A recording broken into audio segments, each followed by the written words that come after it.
Hello, everybody. Welcome to our final Conversations with Clinicians event of the spring 2023 semester. My name is Lindsay Harris. I'm honored to serve as the Associate Dean of Clinical and Experiential Programs at UDC Law. I direct our Immigration and Human Rights Clinic. And this is our fourth and final event in the series this semester. We've had some fantastic conversations over this semester and the past year and a half. Those are available on our website, and we'll post a link in the chat periodically in case you're hoping to catch up on some of the previous chats. So Conversations with Clinicians features UDC Law faculty members, clinicians in conversations with leaders in the experiential education field. As early leaders in the clinical legal education space and at a school where our students all take between 10 and 14 mandatory clinic credits as a graduation requirement, we are intending to create a space where clinicians across the country and indeed the world can engage in topics of interest, along with thinking through some of the most pressing issues facing our community. So if you're just joining us now, we typically have cameras off until the Q&A. So at 12:45 Eastern, 9:45 Pacific, where I am today, you can pop on and ask questions, or you can just unmute if you'd rather not appear on screen, because we are recording today.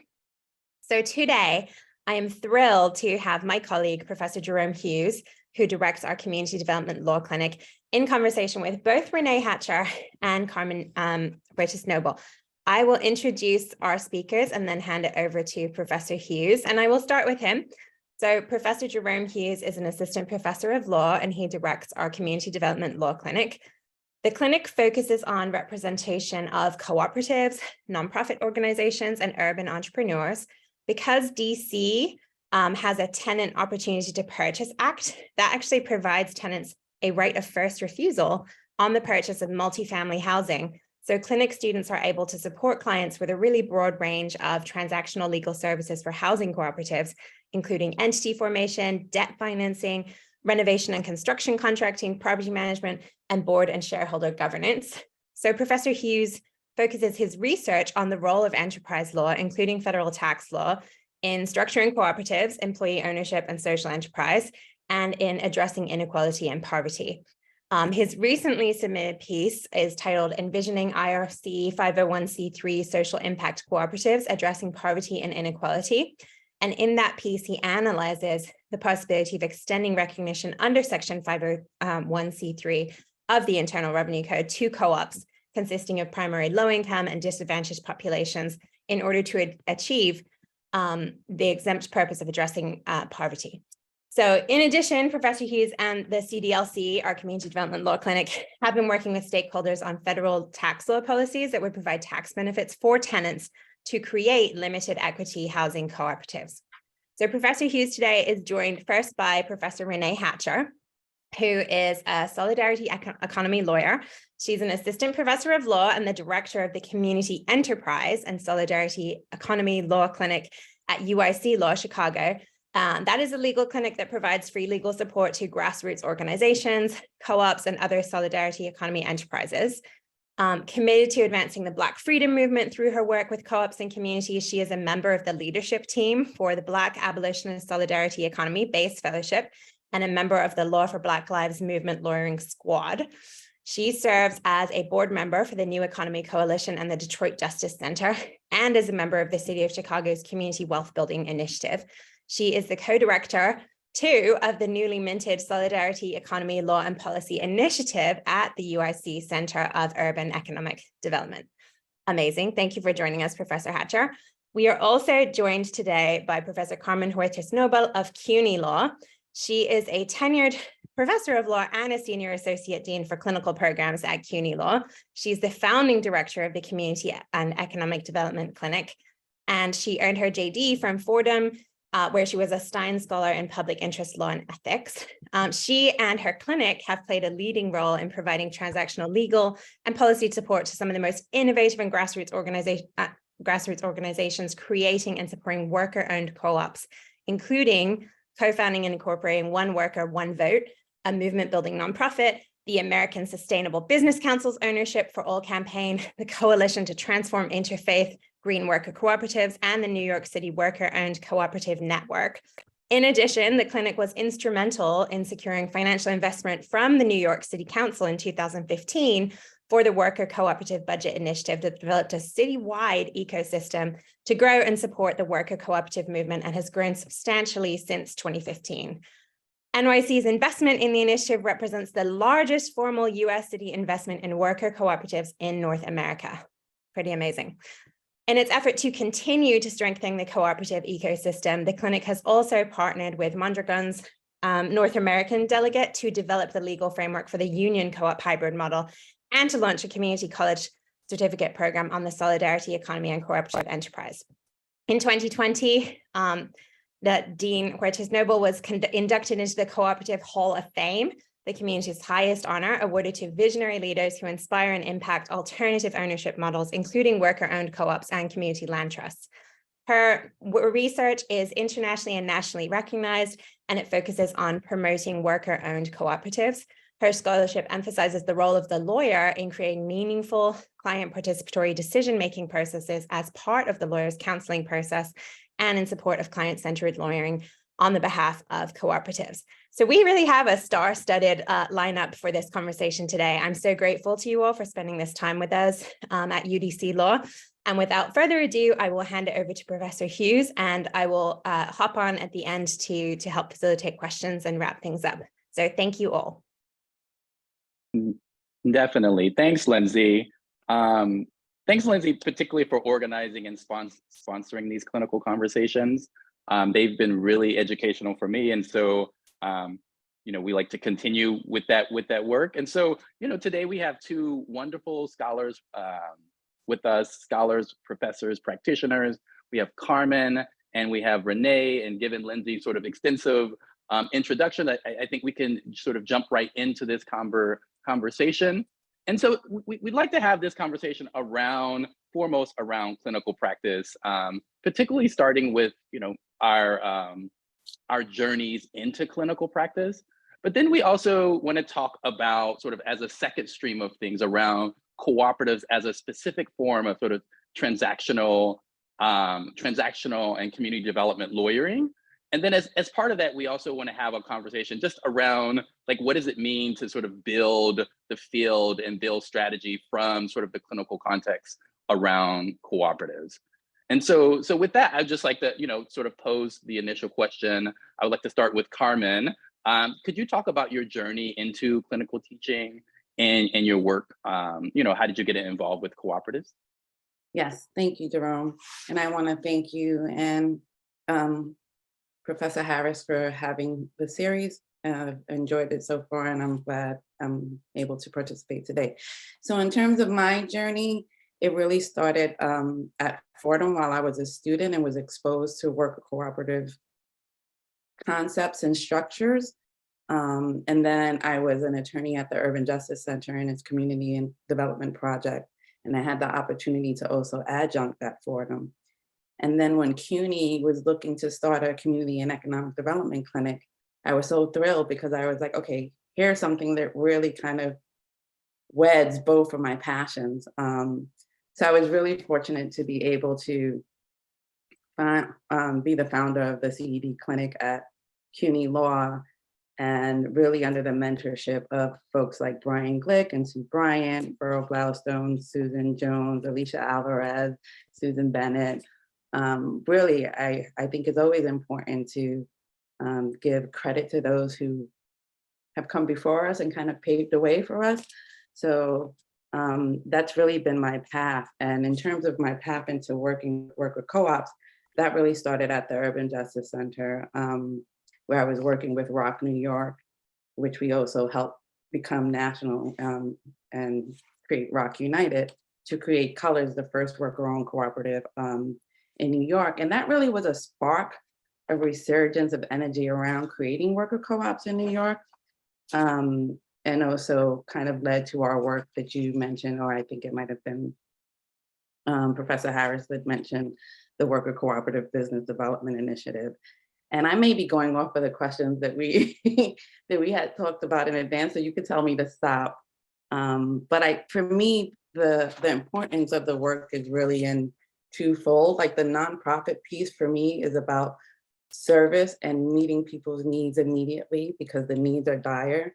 And it's also about liberation lawyering in terms of trying to lawyer to be free, right? Lawyer to be free in terms of our clients, in terms of ourselves. So that's the importance of our work, part of the importance of our work. And then I'll stop and of course let Camille. Renee, sorry. Thanks so much for that, Carmen. I pass the mic to you, Renee.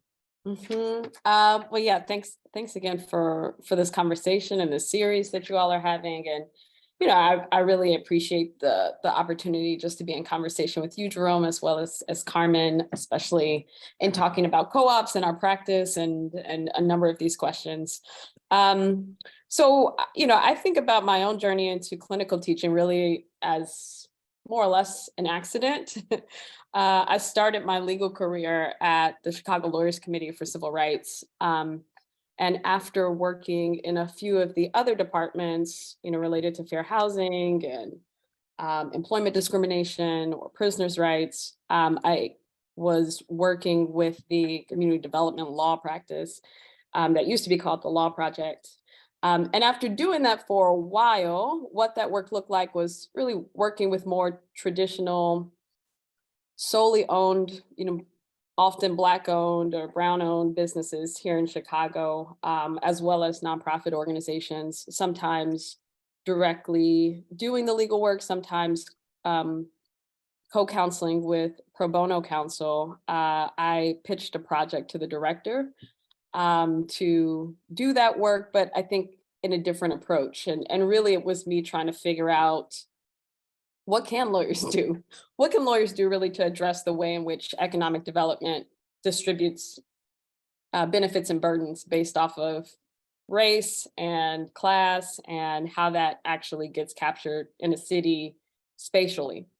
So just trying to think about like, what are some of the other ways that we can use our skill sets as lawyers, whether that's transactional law, to change how communities get access to the things that they need and institutions that actually serve them. So I started a project that was in large part doing some of the same kind of transactional work, direct representation for nonprofit organizations and businesses, but also with an eye towards really trying to prioritize those businesses or nonprofits that were thinking about it more broadly. So what that meant was, and again, that project both was kind of geographically based as well as just taking on different types of matters. So I was in part had an opportunity to do some work in Gary, Indiana, where I grew up and am from, and I think informs a lot of the way that I think about these issues. But part of it was the types of organizations, coalitions I started to work with. So I started to transition to working more on community benefit agreements, thinking about or working with organizations that were trying to address the system or process economic development, or perhaps trying to hold either the local government accountable in terms of how they might distribute subsidies, things like that. And which really got me thinking about the larger context of economic development, community economic development, and what that looked like. So there's many challenges to doing any kind of work, but one of the things I would tell you I did not like about that work or my job at the time was raising money. I hated raising money. And in a way, I think that was one of the reasons that I became interested in clinical education, this idea that, there are public interest practices that are based at law schools that are fully supported by law schools that are really, in a way, in my opinion, are meant to be responsive to the communities that those law schools are based in. And so after directing that project for a few years, I ended up taking a position with the University of Texas, doing mostly policy work in Texas for a year. And then instead of returning to the Lawyers Committee, ended up at the University of Baltimore's law school in their community development clinic at the time, like in the wake of the Baltimore uprising, when there were lots of initiatives and ideas and coalitions that were being built around, some of the types of work that we do. So it was a really exciting time for me. I learned a lot about clinical teaching in the Baltimore Fellowship. Got really inspired by the work of the clinicians there. And I think that experience really got me seriously thinking about clinical teaching, as my path forward. So I'll stop there. Definitely. So thank you for that. It's interesting to hear, Carmen, how you sort of started, sort of early on, sort of starting to work with cooperatives and community groups and went sort of in that sort of direction. And Renee, you sort of started on a different path, but then sort of over time began to see and make meaning of what work was important in the context that you were in, and sort of begin to move for clinical teaching and sort of cooperatives through that work. So early on, Carmen was like, are you going to answer these questions? And so sort of give us some background. So my sort of entry point was probably cooperative and very much less clinical practice. I sort of grew up in the Black Belt. And so as a young person, I became involved with organizations such as 21st Century Youth Leadership Movement, where sort of Malika Fortier and sort of Tarana Burke and, organizations like the Federation of Southern Cooperatives. I volunteered there when Ajamu, sort of Lauren and the Zipperts were there. And then, in addition to Malcolm X grassroots movement, where you had Ahmed and Sanovia. And with all of these organizations, cooperatives were fundamentally seen as part of Black community development. And so, for example, with 21st Century, they would have like a youth camp in the summer, and we would essentially set up sort of demonstration cooperatives, during the camp where people could sort of practice those skills. So it's fundamentally seen as part of sort of Black community development and sort of the project of, the program of Black liberation. And so that was sort of what anchored me, right? And so when I went to law school, I had a chance to, to meet Jessica Gordon-Nimhard and learn and support the work that she was doing and really learn from that work. And so, but technically from a legal perspective, I didn't really get involved in cooperatives until, I ended up moving back to DC. And I don't know if you noticed at the beginning, Lindsay sort of highlighted the TOPA, and I like to highlight sort of the policies that sort of areas have, because often those policies sort of provide us a basis to do work that's really important to us. And so, because of that work in DC, I was working, like I came back to DC with my spouse as part of a career, as part of their career move. And I got involved with One DC, and we had set up a sort of a cooperative working group with One DC. And one of the members, Eva Seidelman, was like, hey, there's this legal fellowship at UDC. You should talk to Louise and get involved. And so, I know many of you all probably know Louise Howells. And so I sort of came over to UDC. And at the time, Professor Toussaint also became, Etienne Toussaint became one of the co-directors of the clinic. And so I was able to work with them. And so that was sort of my entry into clinical practice, sort of generally. So it's interesting how, like, our different sort of trajectories into clinical practice. And I one of the things that I had a chance to sort of become aware of is sort of the pedagogical structure of things in our clinic. And so that sort of leads me to our second question, that we wanted to discuss. Could you, each of you sort of, and I want to start with Renee, sort of talk about the structure of your clinic and just, give us a sense of, what's the pedagogical value of sort of cooperatives, particularly for teaching transactional business lawyering? Yeah, and thanks for sharing that, because it also made me just think about, more or less my own journey and to cooperatives. Like, so much of it was Carmen's work. So much of it certainly was, reading Collective Courage, but also the numerous articles that Jessica Gordon-Nimhard wrote about community economic development and urban development, and connecting that to a larger theory of change. Because one of the things, And I'm sorry, I'm going back to our last question, but I'll tie it into the pedagogy. Because one of the things that I think I was looking for as a young lawyer, and I think often students are looking for, students who are trying to do or think about what a career in public interest would be, is trying to really think about how do you leverage legal skills in a way in service to movement or in a way that actually can sustainably create change, right? And to me, what I was constantly looking for was a theory of change that connected the work that I was doing at a public interest organization to what was actually happening, in the city of Chicago or in wherever, any given city. And to me, I think one of the things that I really try to focus on, and one of the things that clinical teaching, I try to highlight in my own clinical teaching, is really just the practice of reflection.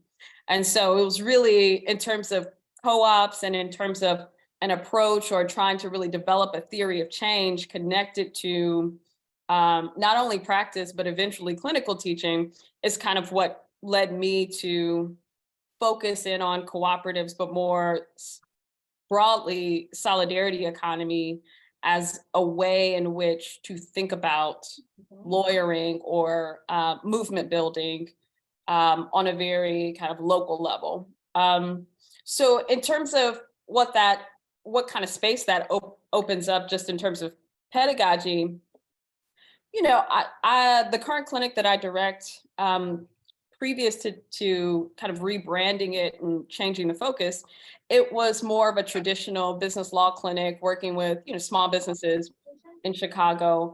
And I think one of the main differences in some of those traditional cases versus, working with co-ops or working with nonprofit organizations that are more rooted in community or trying to focus on a specific kind of change, or whether they're providing a service, whatever that looks like.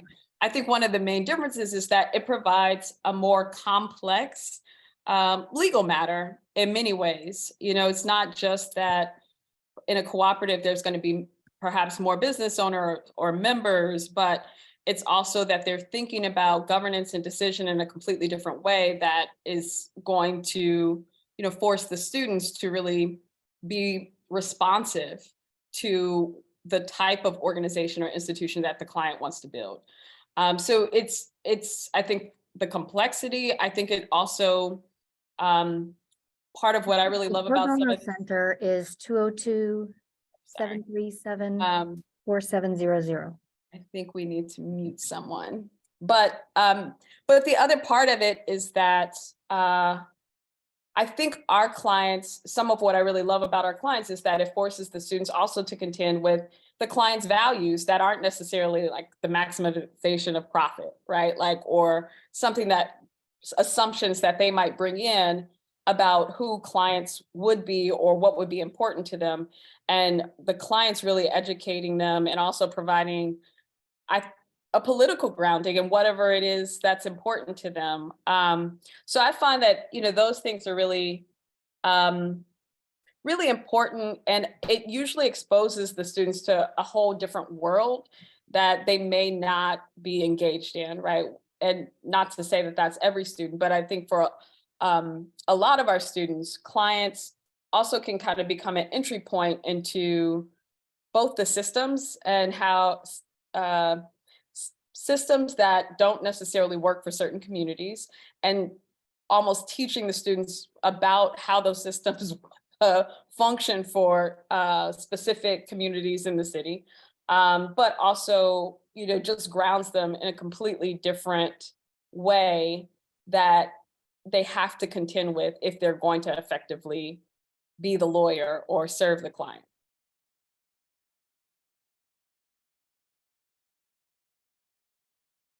Thank you, Renee.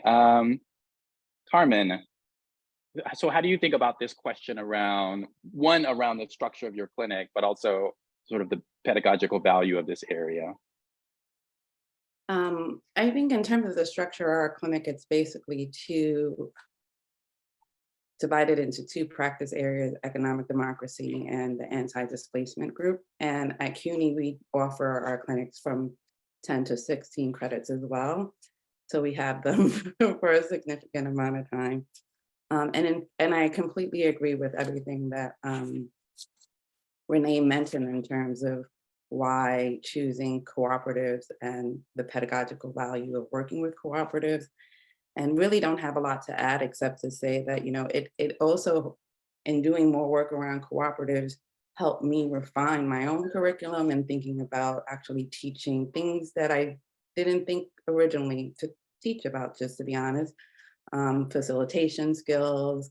I knew to teach, you know, group ethics, who's your client and that kind of stuff, but just also those interpersonal skills that come with working with groups, and especially working with movements and identifying who your clients are. For me, the puzzles become more complicated and therefore become more engaging. So I think there's that. And I think the students learn so much because there's a breadth of what we cover in community economic development, right? Real estate law, labor law, immigration law. So if you're someone who likes to do a little bit of everything, it's a good pedagogical vehicle for that as well. And also kind of, and we all need to do this in every legal setting, being comfortable with uncertainty and being nimble and being confident in your skill set, that you will be able to rise to the challenge of figuring out the solution to a problem. Or if you don't find the solution, you know, maximizing what's the next best thing to a solution. So that's what I would focus on in terms of pedagogy. No, definitely. Thank you. Yeah, so Renee, it's interesting hearing how, just as you earlier, you talked about sort of you figuring out sort of a theory of change in your sort of broader career trajectory, and then how that sort of gets embedded in sort of your clinic, you know, in that sort of way. And then, because it makes me sort of just think about sort of you know, our clinic. So when I came to our clinic, it was focused on, I would say, sort of two bundles of things. One, focusing on sort of housing cooperatives in the district, and then two, sort of other discrete transactional matters. I think one of the roles our clinic plays, you know, I would say that, you know, as a public interest social justice school, I think we're, you know, maybe a slightly tad lighter on some of the sort of, you know, transactional business lawyering courses.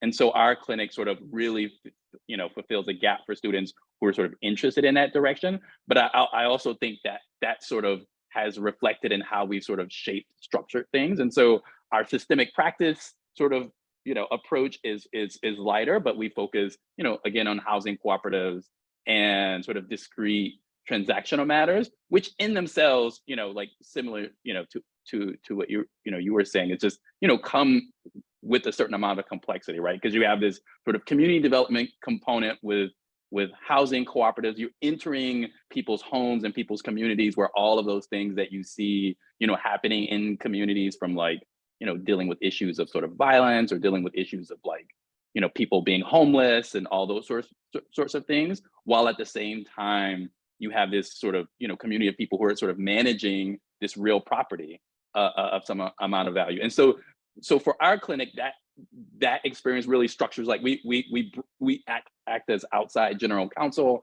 for the housing cooperatives, and we sort of, you know, have the students enter into this sort of ongoing transactional matter with these housing cooperatives. And, you know, they have to figure out like, oh, how do I sort of do interviewing? And, you know, we have, you know, we sort of have a seminar that focuses on that. But then, you know, when they get in there, they were like, you know, this doesn't exactly look like, you know, like someone coming to your office and, you know, you're in someone's basement and you're talking to them at the same time that you're trying to like support, you know, a board meeting in someone's basement. So it looks very, you know, it can look very different, but it sort of pulls them into the experience in a way that I think is unique, and have them think both about the specific set of skills that they need to do, but also the context for this. And so just linking back about sort of, you're thinking about sort of theory of change, it becomes like, oh, like what is this business and transactional lawyering just as a skill set? And then, oh, what is this community development? What are these? Are these businesses? Or what are these things that we're entering, right? And how do I sort of situate to them. So, and then just on your point around sort of these themes around economic democracy, like, you know, we talk about, Carmen, we talk a lot about like cooperatives. We talk about all sort of the different sort of business types, but we really sort of center cooperatives as a way to sort of enter, just, you know, partly just because that's where our, you know, many of our clients are focused, but also as a way to sort of enter like sort of what are these different entity types and what do they do and what sort of values do they hold, and like how do we sort of think about that. So yeah, so anyways, I think the other thing I just wonder about just with you all, and I sort of had challenges with this initially, is how do you, and still have challenges with it, how do you think about sort of student evaluations in that context, right? Where you sort of have these complex matters, you know, and you're, you know, like our goal is to sort of build and develop student skills and sort of, you know, and give them a chance to sort of practice that without feeling, like any move they make, they're going to sort of get penalized for it. Because often it's interesting. They're like, oh, well, will that get me, like, will that affect my grade? I think it's people's initial sort of response. And so I don't know, how do you sort of think about or deal with sort of student evaluation in that context? Yeah, I mean, I think, and I wonder, I imagine it's somewhat similar for all clinicians, whether you're in a litigation or transactional practice, right? Unless all the students are working on the same case or the same matter, but even then, I imagine they're working on different pieces of it or at different times, right? Where it's not often the same assignment. So the way we structure our clinic is that each student, typically in a semester, each student would have an individual client that they're working on that they're kind of solely responsible for. And then they would work together with another classmate on a joint client. And then in addition to that, usually most semesters, we would have something like some type of advocacy project that's kind of a larger group project. So that can be like legal support to a local campaign. We've done a bunch of different things, law reform, but usually in support of either a coalition or a community partner where we're not direct counsel, but we're providing some kind of legal support. And, in that context, what I'll say is that, students have different clients and some are more straightforward matters and some are not, right? Or even a client that may have a complicated structure in one semester might need a fairly straightforward contract, and in another semester might be engaged in something that's a lot more complicated in which they need legal support. So in any given semester, I would say that, we try to think about which cases get assigned to student teams, and try to really think about cross-learning in assignments, but also recognize that each student will not necessarily have the same complexity of matter or the same amount of, either research or understanding that they have to do to be successful. And so we try to account for that. One of the things that I think is important or that we, do now is that 60% of their grade is more so related to their growth over the course of the semester, and 40% is kind of, the quality of work and outcomes, with, certain categories within that, things like collaboration, things like improving their weaknesses and learning, learning from their experiences and incorporating them moving forward, things like that.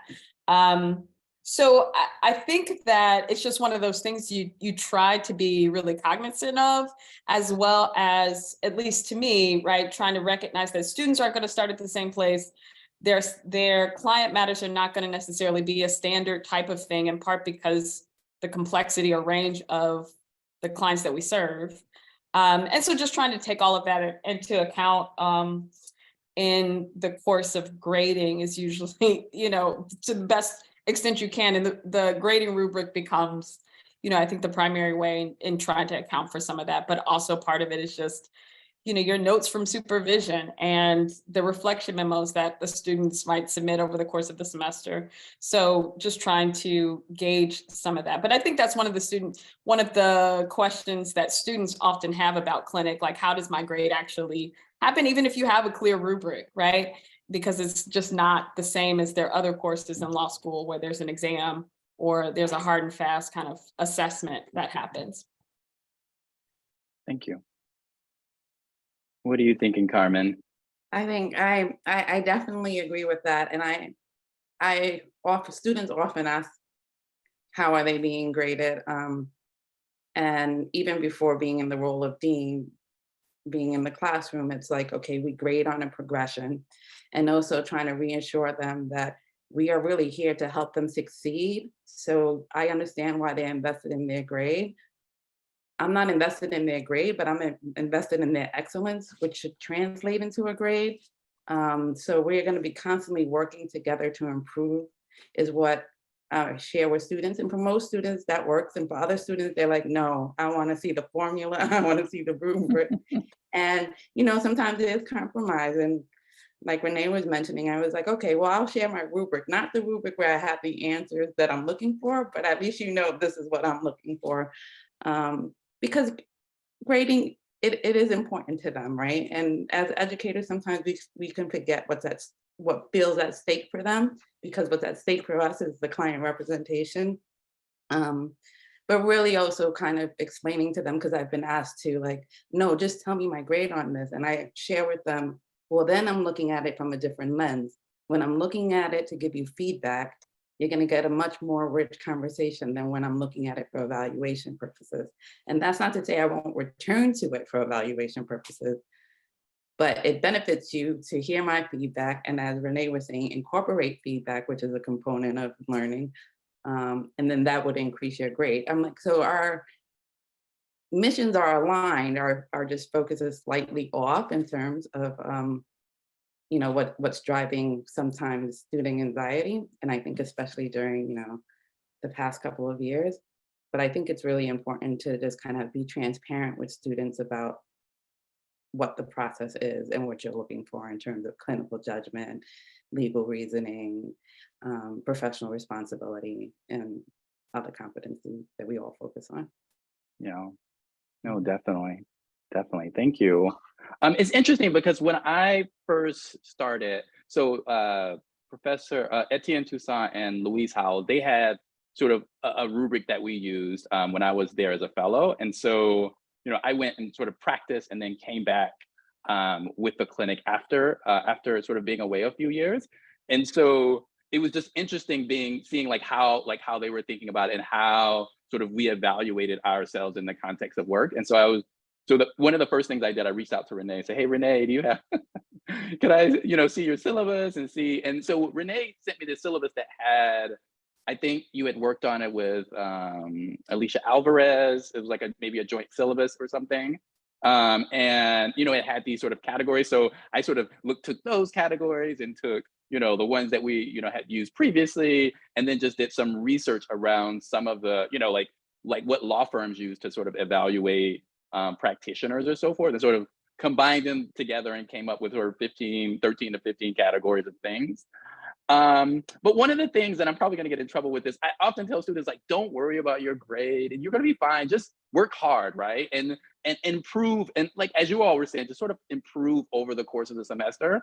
And so we have sort of two, sort of big sort of testing moments, you could call it, right? We have a midterm portfolio where we have the students sort of reflect on these 13 or 15 areas. So just getting at Renee's sort of comment about reflection, sort of really sort of indoctrinating, you could say, these areas of competencies by having them reflect on it. So they do that at the midterm, and they'll put all their sort of, client matters together. I often make them put their emails, every email that you worked on, just so that we have all those things in one package, because I think that process of sort of, building something and then sort of which looks back at what you did is important.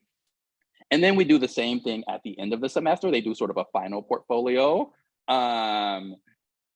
which sort of, again, reflects on all the things that they sort of did over the semester. I don't sort of require that they put all the emails in at that point because they have so many emails by that point in the semester. but again, it sort of gets back at sort of having them reflect on these sort of different areas of competencies as we call it the CDLC competency checklist or what so have you. And sort of asking them like, oh, like, how did you did mid-semester, and how did you do? You think you improved on the areas that you thought you were weak in the mid-semester, you know, toward the end of the semester. And one of the things that I found, sometimes at the beginning of the semester, some people come in sort of a student mindset, right? They're like, you know, they're students. This is a class, so I'm going to take a class. After the midterm reflection, oh, and there's one other item that we do in the midterm reflection. We have all of the students for all of those areas evaluate all the other students, so they give each other rankings. And so if there are areas that because there are some things I feel like, oh, I'm not going to see, but other students might see it. And so, like, you know, if they get sort of a weak thing in those areas, I feel like it hurts, you know, like not hurts, but it sort of makes them attentive to it in a different sort of way.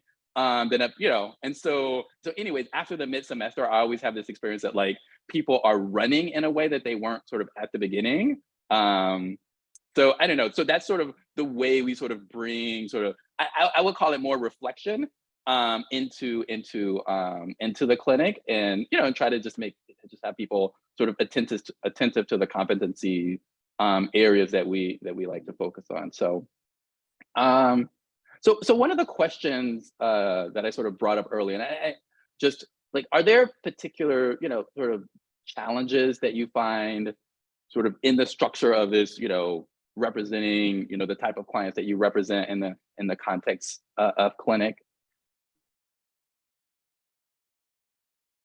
Carmen?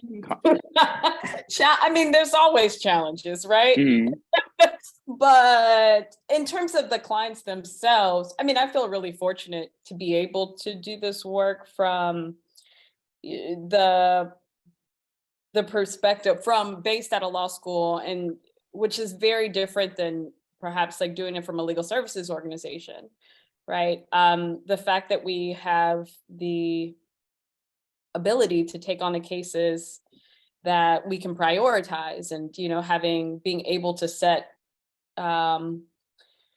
different factors of impact and being able to prioritize those clients, or not necessarily having to, you know, use hard and fast restrictions related to, you know, either perhaps like the income of the owners of the business or whatever, the assets of the nonprofit organization. So the fact that, you know, there's a lot of freedom around the clients that we can take on in the matters is, I think, a privilege in many ways that, you know, I really appreciate, as well as, you know, even with the advocacy projects. So to a certain extent, I think I've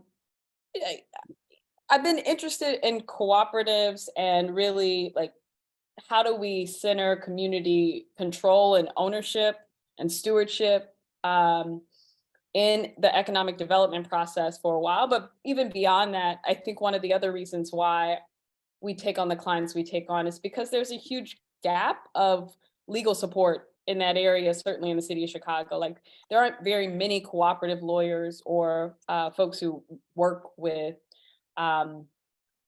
untraditional types of businesses, you know, beyond maybe like your larger social innovation or social entrepreneurship business here in the city. So I think there's one of the reasons why I love being a clinician is because of the ability to take on the clients that most often need legal support, but also often can have a large impact, right? So the challenges, I think the challenges are many. Capacity, making sure that students, you have a process and a pedagogy and curriculum where students can get grounded enough to understand it. Really trying to ground them in how certain structures related to the economic development process impact different communities or impact the clients. So we try to bring in some of those conversations and ground them a little bit in place and space of Chicago and how certain things work in Chicago. But beyond that, I think there's so many wonderful things about being able to do this job in this way. I definitely agree with that. I would add, I feel like one of the challenges that come with the work, and especially because we're attorneys and not, or many of us are just attorneys and like don't have MBAs, is really seeing a client who has a wonderful idea that can come to fruition and is viable. And it's about getting the funding to actually get the project off the ground. So we do a lot of that work, even though some folks don't see it as legal work, but we see it as instrumental in order to make the legal work make sense and be of value to the client. And then I think another challenge is kind of and this is a good challenge in terms of trying to be responsive to clients. A lot of times that means we're trying to learn a new area of the law as we're going, right? In terms of, public banking for me is a new area of law. So with the public banking campaign, that means coming up to speed for yourself and then coming up to speed to begin to teach your students, and then to be comfortable to learn alongside your students, and to have your students comfortable knowing that you're learning, beside them, because a lot of them want you to be the expert in everything. But then, having that conversation about none of us can be the expert in everything, and we have to be, somewhat comfortable with uncertainty and learn how to leverage different resources to make sure that we actually are representing folks well, but are not leaving clients behind, so to speak, just because we are not where we need to be in terms of our knowledge of a certain area. And I think that's where we all become creative and resourceful and reach out to our colleagues and peers and leverage our connection. And I think that can be, and I felt like my first year out of law school, that was a lot harder to do in terms of my network of connections.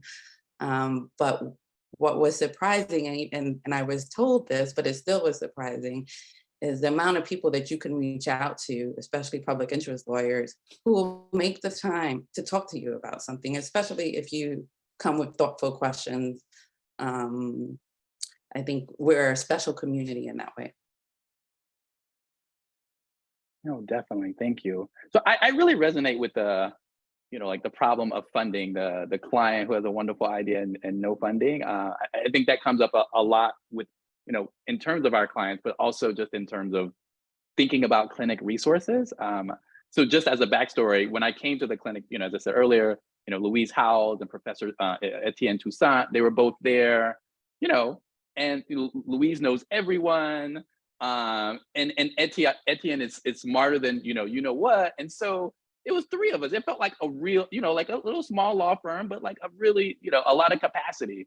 And so, after I left and came back, it was only me, and it was a very different experience. Doing the clinic by yourself, and it just given the number of the hours that students need to do. And those sorts of things. And so I don't know, I just wonder, how did you all sort of manage the clinic resource sorts of issue as you were sort of building out your clinics? So I've had the opportunity, I've been lucky to co-teach with really wonderful clinicians, and also have had years where I've taught by myself. I think within your question, there's a couple of things. I think the work that we do, the best of it is relational. And what I mean by that is, like, so much of the clients, for example, that end up at the clinic, or a lot of the policy work or advocacy work that we do is really based off of building relationships and trust, or building coalition, or just like showing up for stuff, and having authentic relationships, both with current potential clients, also just having some sense in being grounded in the larger kind of space in Chicago, whether that's advocacy or other TA providers.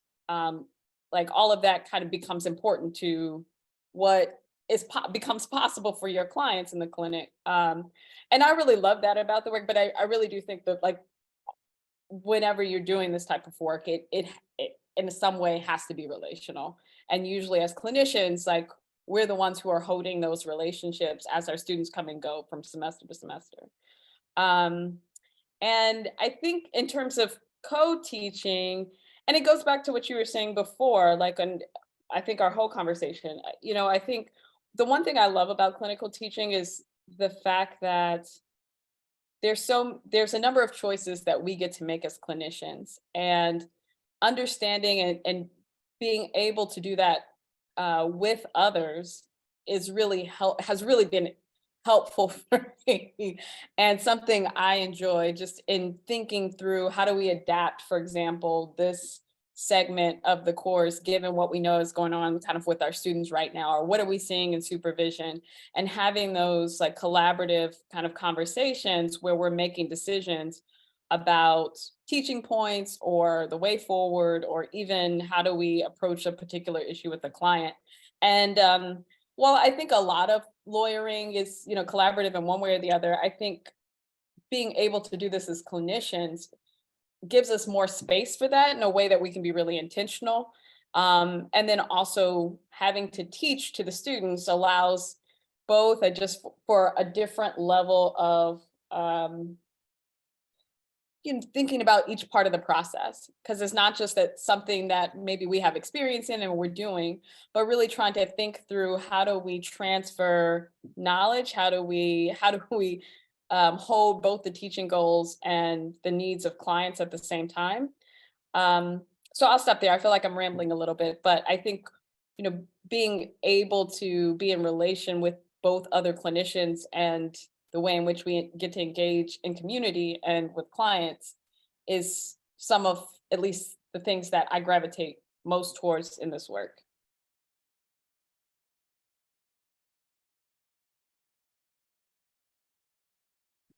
Carmen, any thoughts about the clinic resource question?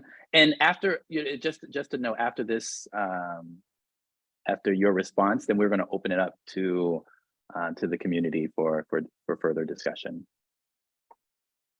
I share Renee's concerns, and I think that it's important, in terms of clinical best practices and our ratios of 1-8, and how sometimes that's being seen as clinics being over-resourced. I think what's forgotten sometimes is that the clinical pedagogy piece is very different, right? And it's very intense, and they're actually practicing. So I think, especially as schools around the country face budget crises, whether manufactured or not, that is important for us as clinicians to remember that there's an importance for our class sizes to be small, and for our administrators, including me, to remember that, because there's a temptation when there are resource issues to say, can you take a few more students? And as all the clinicians on this call know, 3 more students is a lot of work. It's not, just 6 more exams to grade, not to disparage grading, because I never want to grade 150 exams at the same time. But really wanting just to underscore that there's real value in our clinical pedagogy. And sometimes I think when we are outside of clinical circles, that's not messaged enough. So in terms of the question about, how we message our work, I think that should be an important piece of it. Folks, I think we're actually at the end of our time. If people want to stay on after we stop the recording, that's totally fine to kind of chit chat and ask some more questions. But I do want to respect that we scheduled for an hour, and wanted to thank you all for being here. And thank you especially to our speakers today. This was recorded. We'll make it available on our website along with previous conversations. And I can confirm that UDC Law plans to continue this Conversations with Clinicians series into the next academic year. This is the final one for this semester, and I'm personally leaving UDC Law, but the program is going to continue. So really excited to continue engaging with that myself from the West Coast and with all of you in the future. So thank you, Professor Hughes. Thank you to our guests. We're really grateful for your time and engagement.